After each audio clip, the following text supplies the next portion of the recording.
départementale, chère Valérie Guardiola, monsieur le vice-président de Nîmes Métropole, représentant Fonds de Proust, cher Jean-Marc Campello, madame la maire de Pouls, cher Sylvie Camperon, monsieur le maire de Cabrières, que j'ai aperçu là, cher Gilles Gadille, mesdames et messieurs les conseillers municipaux, chers collègues, monsieur le commandant de la brigade de gendarmerie de Marguerite et son adjoint, monsieur le représentant du centre de secours pompiers de Marguerite, mesdames et messieurs les chefs d'entreprise, mesdames, pardon, j'ai oublié, parce que je ne l'ai pas vu, monsieur Christophe Zaragoza, vice-président du syndicat d'électricité du Gard, maintenant c'est Territoire Énergie 30, alors je le cherche, je regarde, je ne le vois pas, adjoint au maire de Bédenon, excusez-moi Christophe, mesdames et messieurs les présidents et représentants d'associations, mesdames et messieurs, chères Margueritoises, chers Margueritois, chers amis, comme celui des jeunes conseillers municipaux, je trouve que ce film que nous venons de voir ensemble est porteur d'optimisme pour l'avenir, porteur de confiance en l'humain et porteur d'espoir pour notre commune. Avec leurs mots, leur passion, leur sensibilité, ces Margueritoises et ces Margueritois, alors certains bien connus, d'autres plus anonymes, portent collectivement la volonté et le plaisir de transmettre, de partager et de rencontrer. Ils portent tous un bonheur d'être Margueritois, soit parce qu'ils le sont depuis plusieurs générations, soit parce qu'ils ont décidé de s'installer à Marguerite avec leur famille. Ils portent la vision d'une ville où il y a tout, et ce grâce aux générations successives qui se sont investies, qui ont créé, qui ont eu le courage de faire avancer la cité.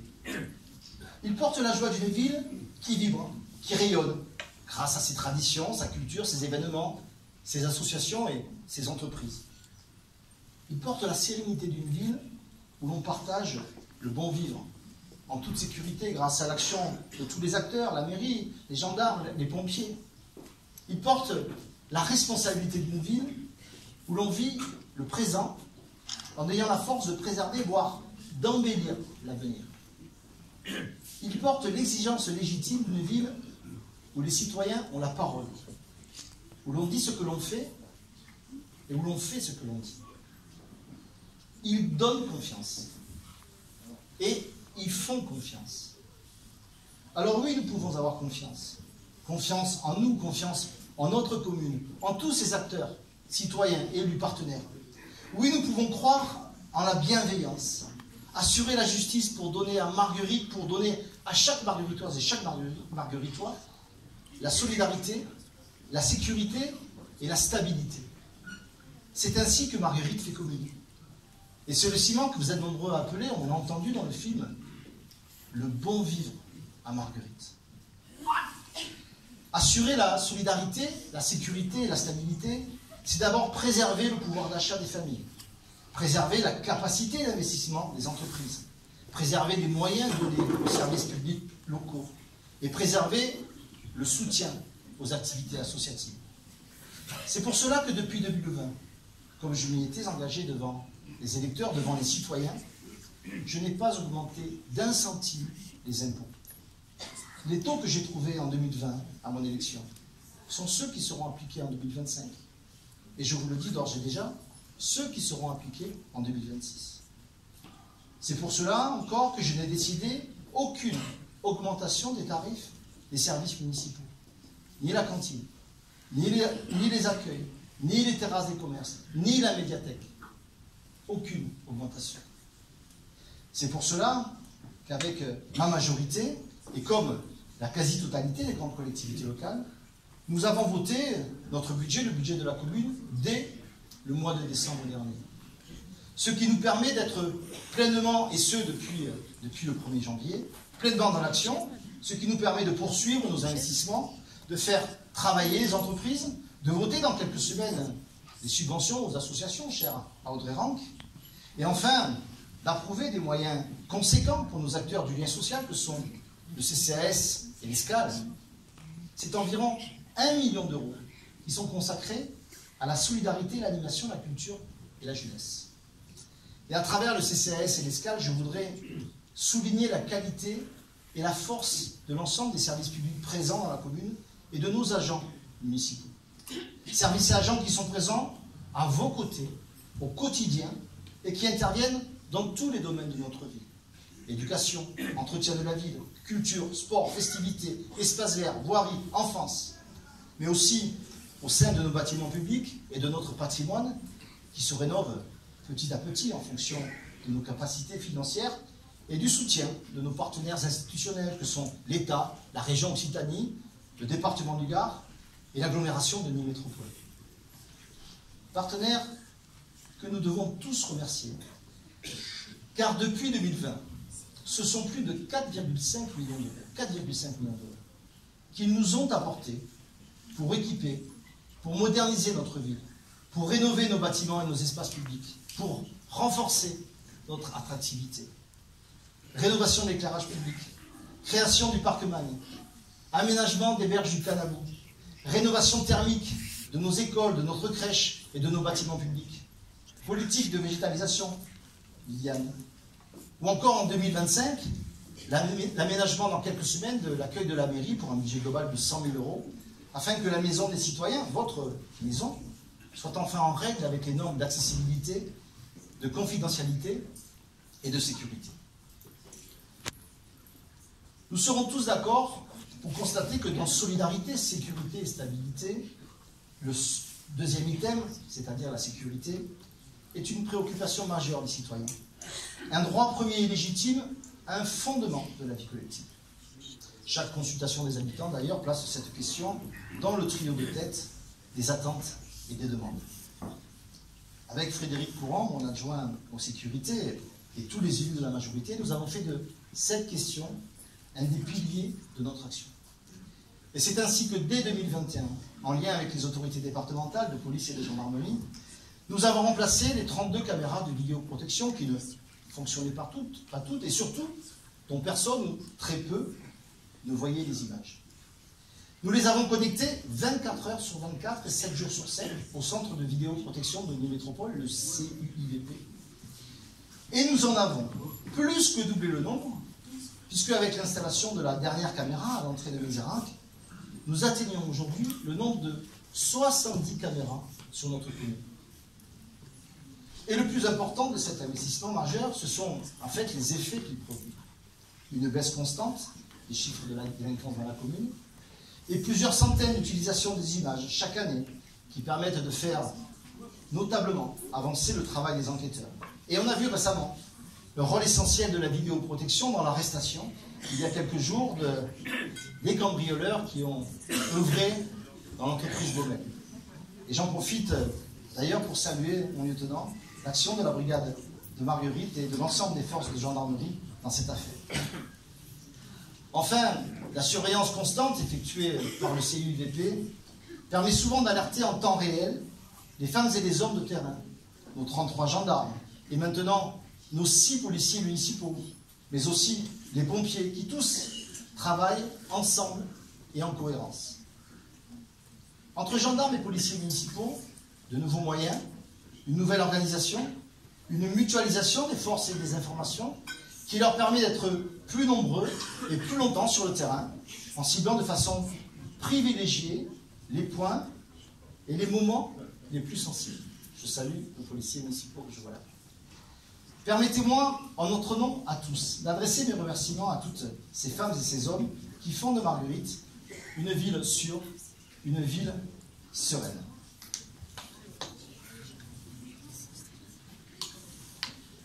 Solidarité, sécurité, stabilité, je l'ai dit, se joue dans le pouvoir d'achat et dans la protection des biens et des personnes. Il est évidemment aussi question de santé et d'accès aux soins. Un autre enjeu majeur pointé par les Margueritoises et les Margueritois et qui nous a fortement mobilisés ces derniers mois avec Patricia Coulon. Mais avant d'aborder cette thématique, permettez-moi un instant d'avoir une pensée émue pour le docteur Chrétien, le docteur Bruno Chrétien, notre docteur, notre ami, dont la disparition il y a quelques jours a bouleversé bon nombre d'entre nous. Donc je lui dédie cette soirée ce soir. En matière de santé, donc, Même si nous sommes loin des situations dramatiques, loin des véritables déserts médicaux, nous devons absolument appréhender, anticiper et accompagner cette question dans un contexte de tension et dans un contexte de modification des pratiques et des aspirations des professionnels de santé. Aujourd'hui, les médecins, les professionnels de santé et les professions paramédicales souhaitent travailler en équipe, se former et se construire tout au long de leur carrière, concilier leur engagement professionnel et leur vie personnelle, ce qui est tout à fait légitime. Cela conduit à l'émergence depuis quelques années de nouvelles organisations, notamment des maisons de santé pluridisciplinaires, les fameuses MSP. Il s'agit de structures de soins voulues et conçues à l'initiative des professionnels, par des professionnels et avec leurs organismes de tutelle, que sont l'ARS ou la CPM, autour d'un projet de santé dans un territoire donné. Et aujourd'hui, un groupe de médecins margueritois travaille pour créer la MSP de Marguerite, qui comptera pas moins de 7 cabinets médicaux, dont 3 nouveaux. Je salue cette initiative, et évidemment, je m'en réjouis. Mais je ne me contente pas d'être un observateur satisfait, puisque la ville prend toute sa part dans la réalisation de ce projet. Alors pas dans la dimension soins et santé, ce n'est pas de notre ressort, mais évidemment dans le soutien administratif et sur le sujet de la création du bâtiment où s'installeront les professionnels. Alors, certains d'entre vous le savent déjà, ce sera sur le site de l'ancienne école des affectés Taillefer que naîtra la future MSP de Marguerite. Un bâtiment qui accueillera également d'autres services, dont le terminal et le local des chauffeurs Tango, ce qui me permet une facile transition avec un autre thème considéré comme essentiel par nos concitoyens, celui des mobilités. Que de chemin parcouru en 5 ans sur ce sujet, n'est-ce pas, Éric Pérédès? Grâce d'abord au travail mené avec les habitants, les comités de quartier, pour définir et approuver un plan local de mobilité durable, ce que l'on appelle le PLND, qui est notre feuille de route collective pour l'aménagement de la ville, la sécurisation des déplacements et l'adaptation aux pratiques et aux réglementations nouvelles. Et grâce évidemment aux choix politiques forts de notre agglomération. C'est Attigny Métropole. Et j'en profite pour saluer le vice-président en charge des transports et des mobilités, M. Campello, qui est l'homme qui porte la politique de transport pour les métropoles, et celui qui est à l'initiative de la création de la ligne de trambus T4 qui relie Marguerite au cœur de Nîmes en moins de 30 minutes et qui est utilisée au quotidien par des centaines d'usagers. Une ligne de trambus désormais bien connectée à notre ligne interne, la ligne 20, qui, je le rappelle, en dehors de Nîmes évidemment, qui, je le rappelle, est la seule ligne de bus interne à une ville. Et depuis novembre dernier, cette nouvelle ligne 20 dessert absolument tous les quartiers de Marguerite, y compris les zones commerciales du Tech et d'Hermès, mais aussi le parc des sports et de loisirs de Pradel. Et au cours de l'année 2025, de nouveaux véhicules électriques de taille plus petite devraient être affectés à cette ligne, ce qui la rendra encore plus agréable. Et d'ores et déjà, mais vous le savez, nos aînés, toutes les personnes âgées d'au moins 70 ans, bénéficient de la gratuité totale sur l'ensemble du réseau de bus et de trambus de Nîmes Métropole. Nîmes Métropole qui, en ce début d'année, nous a également amené une proposition de mobilité douce avec l'implantation d'ici quelques semaines dans notre ville à Marguerite de ces vélos en location longue durée avec le service Vélo Tango qui sera donc mis en place dans notre commune. Tout cela s'inscrit évidemment dans le développement partout en France des mobilités alternatives, écologiques et économiques que de plus en plus de personnes souhaitent adopter. Tout cela vient là encore en cohérence avec notre PLND, avec le développement de pistes cyclables dans notre commune et l'inscription de celles-ci dans les grands itinéraires développés par la région, par le département, par l'agglo. Par exemple, la piste entre Marguerite et Rodilhan, entre Nîmes et le Pont-du-Gard, ou encore entre Grézan et Marguerite. Enfin, sur le sujet des mobilités, je me dois de vous parler du projet de réouverture de notre gare aux voyageurs. Un projet porté d'une même voix par toutes les institutions, de la région à la commune, en passant par le département et la métropole et la SNCF.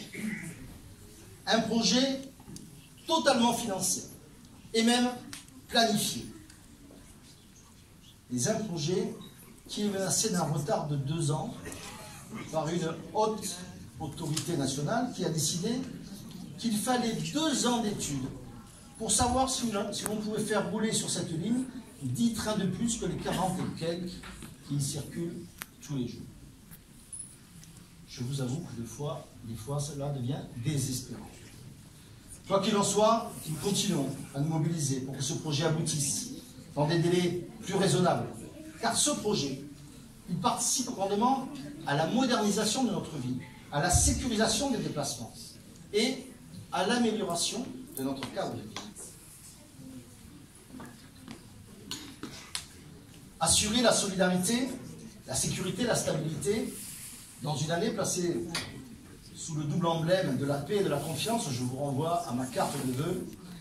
Tout cela nécessite de chacune et de chacun d'entre nous de choisir la bienveillance, la justice et l'empathie. Ces valeurs, ces principes doivent nous habiter pour assurer la transmission aux générations futures, pour regarder l'avenir, pour y inscrire notre vie et choisir la qualité du territoire que nous laisserons en héritage à nos enfants et à nos petits-enfants. Pour conclure mon propos et dans l'esprit de cette ambition, je voudrais m'arrêter sur 3 sujets essentiels à cette ambition. Le cadre de vie, la transition énergétique et l'éducation. Je disais il y a un instant que pour l'amélioration du cadre de vie, la réouverture de la gare était un enjeu important, primordial. Aussi important sont les très nombreux investissements que nous avons réalisés depuis 5 ans, et ceux programmés en 2025. Les aménagements et la revalorisation des petits ou grands espaces verts, les berges du Canabou, le parc Magne, évidemment, mais aussi le square de la Paix ou dans quelques semaines, la place Champollion. L'embellissement et la sécurisation de nos entrées de ville, la rue des Vendangeurs, la rue d'Audet, le quartier Mézérac et très bientôt l'avenue de Paris. L'embellissement du cœur de ville, depuis le parc Magne à la place Alphonse Martin, en passant par la rue de la République, vous savez, elle est en travaux. Je vous avais annoncé l'an dernier ici même le début de ces travaux. Et pour 2025, enfin, un projet de réhabilitation de l'île aux Chapelles, propriété municipale depuis plus de 30 ans, et à l'abandon certainement depuis aussi longtemps. Le démarrage, cette année, de l'opération programmée d'amélioration de l'habitat, qui permettra de planifier, de financer des travaux en cœur de ville pour reconfigurer ou remettre sur le marché des logements qui aujourd'hui sont insalubres, inadaptés ou vacants, et du coup d'accompagner les propriétaires. Le développement et l'aménagement du parc Bradel, avec la création de parkings extérieurs pour sortir les voitures de l'enceinte du parc. On en comprend évidemment l'intérêt en termes de sécurité et de qualité du lieu, avec l'installation d'ombrières sur ces mêmes parkings, avec la création de nouveaux terrains de pétanque et l'aménagement d'un nouveau local pour notre association, la Boule Margueritoise, avec l'éclairage du stade de foot de notre SM, avec l'aménagement d'une salle de danse dans les actuels locaux des archives, avec la création d'une ombrière pour installer les futurs terrains de tennis couverts, et bien sûr, avec l'installation des terrains de padel qui, je le rappelle, offriront chaque jour plusieurs heures d'accès réservées à ce sport pour les élèves de nos écoles et de notre collège. Sur les questions d'énergie et de transition, plus personne aujourd'hui, à part, comment les qualifier, à part quelques utopistes extrémistes, plus personne aujourd'hui n'ose opposer les besoins vitaux d'un accès souverain économique à l'énergie au passage à de nouveaux modes de production de cette même énergie. C'est une question évidemment essentielle pour l'avenir de notre planète, essentielle pour l'avenir de l'humanité. Et ces 2 dernières années nous ont fait mesurer à quel point ce sujet est crucial pour l'indépendance de notre pays, pour la ressource de nos territoires, pour l'équilibre économique de nos entreprises et tout simplement pour le pouvoir d'achat de chacune et de chacun d'entre nous. Je suis donc particulièrement heureux et fier qu'avec Denis Cantier et ma majorité, nous ayons réussi depuis 2020 à diviser par 2 la consommation d'énergie de la commune en remplaçant l'intégralité de notre éclairage public, en améliorant la performance énergétique de nos bâtiments, que ce soit la mairie, la crèche ou les écoles. Je suis heureux et fier que nous puissions poursuivre encore cette année ces investissements vertueux et rentables, avec les systèmes d'éclairage des stades, du gymnase et surtout la rénovation de l'école de Marcieux, j'y reviendrai dans un instant. Je suis heureux et fier également de voir aboutir en 2025 plusieurs projets de production d'électricité solaire, avec les ombrières de Pradel dont je viens de parler, et avec l'installation sur tous les bâtiments municipaux de panneaux photovoltaïques.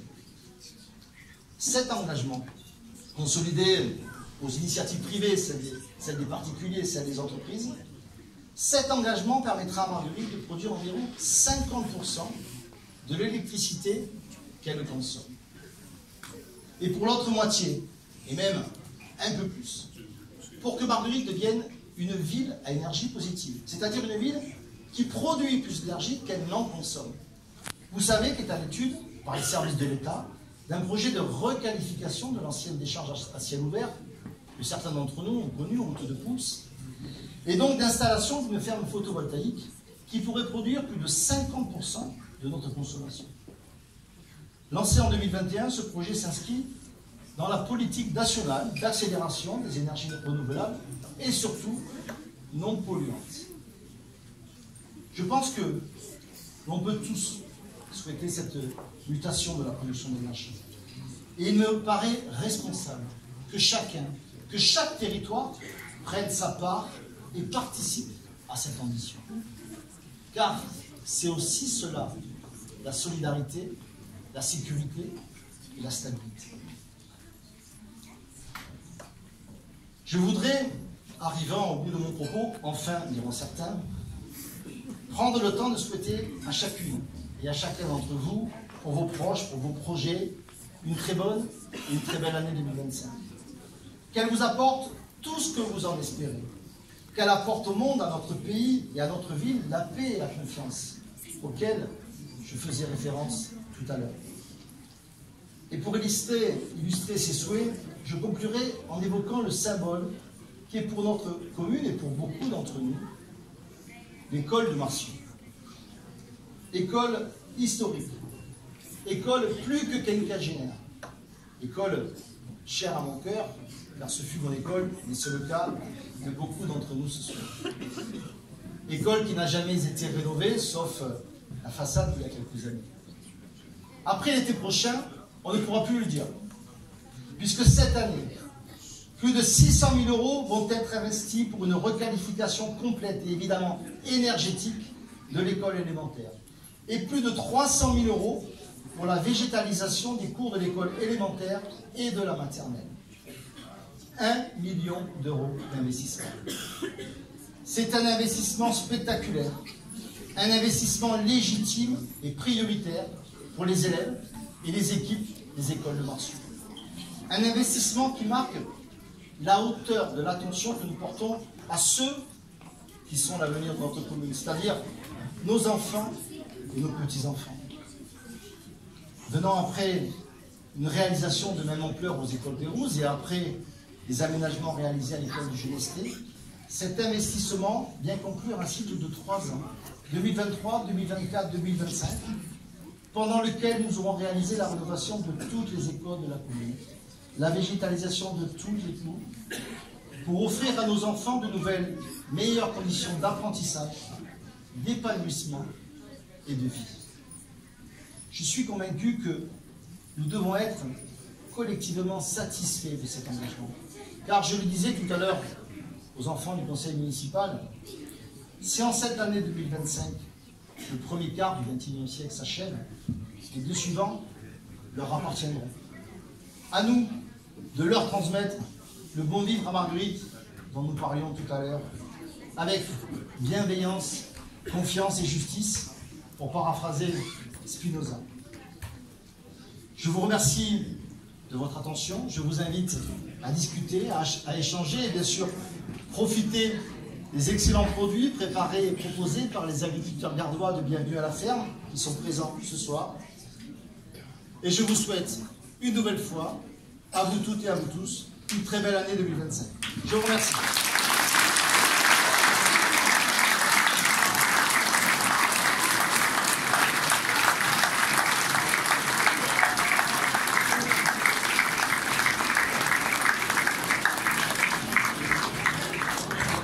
Merci beaucoup et je déclare les hostilités ouvertes.